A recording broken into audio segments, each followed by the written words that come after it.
yung bread ko, guys. Hatiin ko siya dito sa gitna.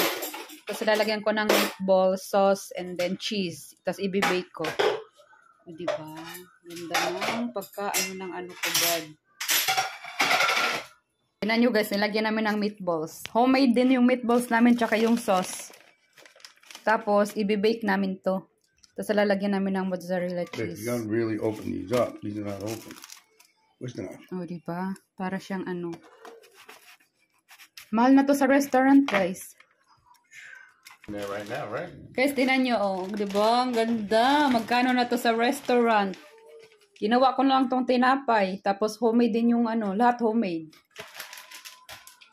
Tinan nyo, guys, oh. Nagmelt na ang cheese. Yummers. Diba? Ang